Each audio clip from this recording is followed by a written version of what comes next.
रवंदे येथे दशावतार खेळाचे नियोजन आणि रुग्णोपयोगी साहित्याचा लोकार्पण सोहळा संपन्न। जाणून घेऊयात सविस्तर वृत्तांत। मौजे रवंदे, तालुका कोपरगाव, जिल्हा अहिल्यानगर येथील श्रीराम मंदिरात पुरुषोत्तम मासानिमित्त आज शनिवार दिनांक 23/5/2026 रोजी सकाळी ठीक 9 वाजता गावकऱ्यांची एक महत्त्वपूर्ण सभा संपन्न झाली।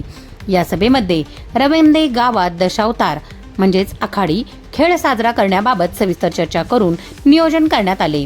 याच कार्यक्रमाचे औचित्य साधून ज्येष्ठ नागरिक मंच रवंदे यांच्या वतीने श्री महादेव बहुउद्देशीय सेवा संस्था रवंदे यांनी रवंदे पंचक्रोशीतील नागरिकांसाठी रुग्णोपयोगी साहित्यांचा लोकार्पण सोहळा अत्यंत उत्साहात साजरा केला।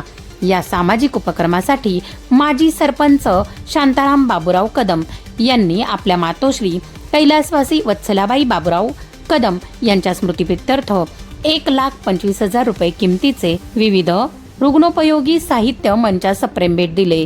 या सामाजिक उपक्रमासाठी माजी सरपंच शांताराम बाबूराव कदम यांनी आपल्या मातोश्री कैलासवासी वत्सलाबाई बाबूराव कदम यांच्या स्मृतिप्रीत्यर्थ 1,25,000 रुपये किमतीचे विविध रुग्णोपयोगी साहित्य मंचास प्रेम भेट दिले।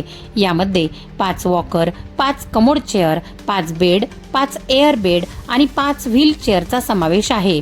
या प्रसंगी त्यांच्या या दातृत्वाबद्दल व सहकार्याबद्दल श्री बाबूराव महादू कदम यांचा शाल व श्रीफळ देऊन श्री अंबादास निवृत्ती कदम यांच्या हस्ते भावपूर्ण सत्कार करण्यात आला। या स्तुत्य उपक्रमामुळे रवंदे आणि परिसरातील गरजू रुग्णांना मोठी मदत होणार असून गावकऱ्यांनी या उपक्रमाचे विशेष कौतुक केले आहे। शौर्य रणरागिणी न्यूजसाठी तानाजी लामखेडे, मामा रवंदेकर, अहिल्यानगर, उपसंपादक।